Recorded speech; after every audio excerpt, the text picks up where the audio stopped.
Working magic loop is one of my favorite ways to knit a hat. Or just about anything in the round. I will do it magic loop, almost always. So I want to talk to you about how I do it. I've just cast on my 84 stitches for my hat pattern that I'm working on, and I have double checked it. I've counted twice, and I have 84 stitches. So what I'm going to do is I'm going to lay this out. The very first thing I'm going to do is lay this out so I can make sure that I've got it all flat, so I've got it all the same direction.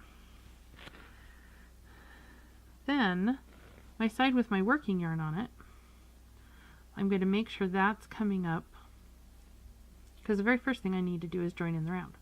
Now if I was joining in the round and I wasn't doing magic loop, I could just spread all of these stitches out all the way around the needle and then just join and start knitting, place a marker. However, since I want to do magic loop, I've got this extra cable that I need to do something with. So we're going to start by making sure we're laid out even again. And I've double checked, and this is flat. It doesn't look like it is maybe, but it is. I've double and triple checked it. So now I'm going to pick these two up and stick them next to each other. And so I'm going to hold them together, if you can see how I'm holding it together. Then I'm going to reach around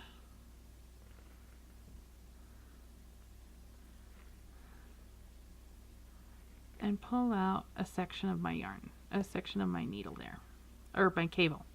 So I've got these two long strips of stitches, and I'm not worrying. I'm pushing this. I'm not worrying about whether it's straight anymore at this point back there. I'll figure that out in a minute. I know it was straight, and I know it's straight right here. So I'm going to push this needle in, which is sending my cable needle out at the back. I'm going to stretch it out, and then I'm going to pull this needle out, because whenever we're knitting from our left needle to our right needle. So I need to pull out my right needle, and this is my left needle. The stitches are going to come off of here. This particular pattern starts with a 2x2 rib for the bottom of the hat. However, it's a little different. It starts with purl stitches. So if I was an English knitter, I would want to make sure that my yarn was all the way around, and then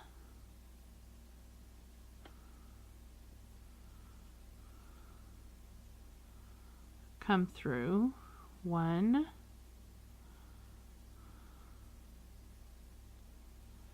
and my yarn's still in front,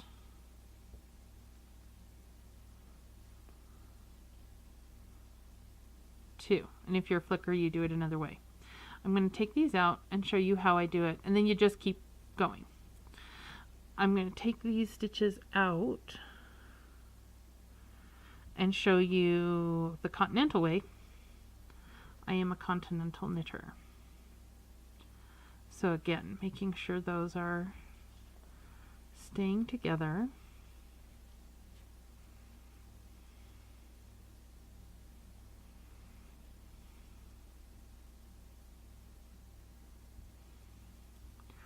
I'm going to start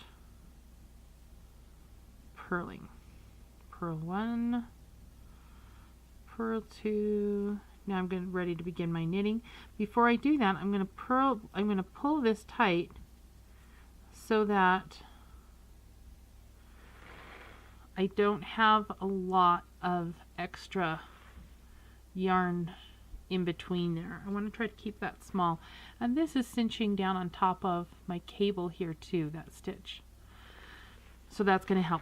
What I like to do is I like to put a stitch marker right over that very first bar so that I know this is where my join is.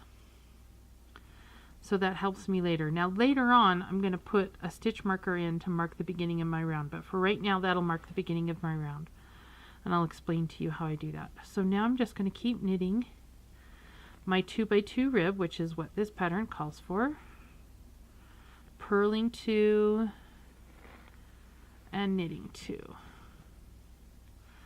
I will check back in with you when we get to this point so we can figure out what we do next.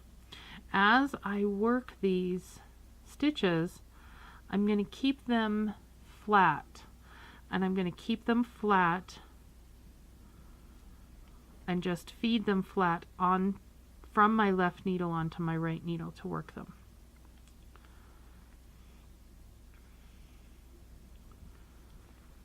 Purl 2, knit 2. And I'm just going to keep doing this until I get to this point, and I'll check back in.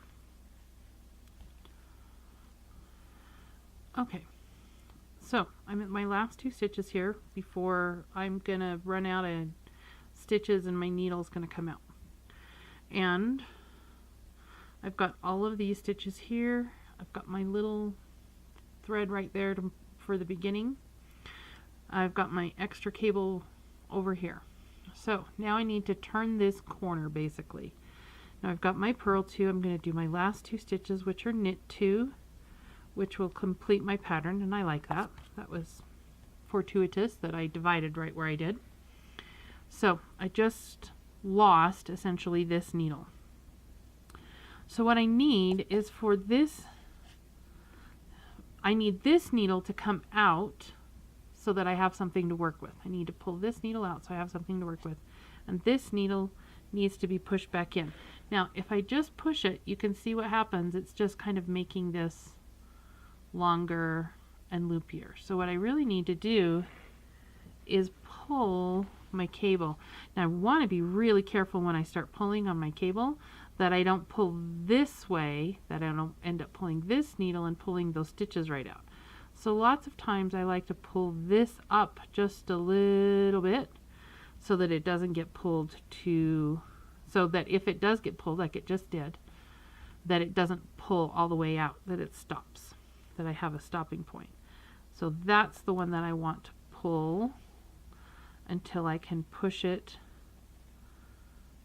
down in a little easier. So now I have my tips and my extra long bit of cable over here. I'm going to go ahead and pull this cable out a little bit, pull the needle out with the cable, and then I'm going to go ahead and keep knitting in my pattern, which is, I just finished my knit 2, so I need to do purl 2,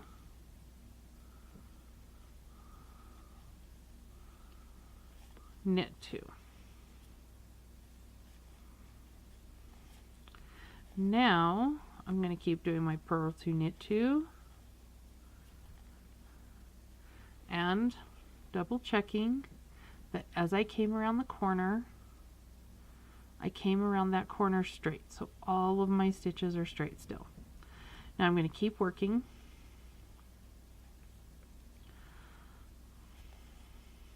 until I get to the end of my round right here, and I'll check back in with you. Alright, I'm down to my last 4 stitches again, which are going to be a purl 2, and there are, it doesn't quite look like it, but there are actually 2 stitches here. 2 stitches here for my knit 2. 1, oop, I split the ply. 1, 2. So as you notice, that pulled out a little bit because it's loose, because it pulled back around the corner. So that's a little loose, but it's very tight down here around this cable. So by the time that's up. Now, by the time my needle comes back through that, this will tighten up. So, it may seem like I was a little lackadaisical and not really caring whether my stitches were twisted. And that is a little true, in that I learned a trick from Elizabeth Zimmerman, and that is you have a second chance whenever you are knitting and joining in the round. That is, after you finish your first round of knitting, like I just have, all you have is this one little piece of yarn here that is separating. If you have twisted it, you can untwist it. You can twist around as many times as you need to, and all that will be being twisted is this little bit of yarn is going to get some extra twist or get a little less twist, and that's fine. So you have this safety net of double checking to make sure that you are actually joined in the round. Now, I have double and triple checked again to make sure that my that I'm even, that I don't have any twists. Even, that's the wrong terminology. That I don't have any twists and that my cast on is not twisted. So I'm ready to start my second row. And I need to do 10 rounds of this 2x2 ribbing. Now I'm ready that I can just work in the round and just have my extra loop here. So I can have my needles right here and I don't have to pull out the same way. Or I could pull out, it depends on how long my needle is, and have half the stitches on essentially one needle and half the stitches on the other. What I'm going to do is put a stitch marker in here so that I mark the beginning of my round. It's a little B from Ann Tudor. And I'm going to keep knitting. I'm going to leave that there so that I remember where my join was. And then this stitch marker will stay there while this little B marker will move up with each round. So again, I'm ready to just work in the round.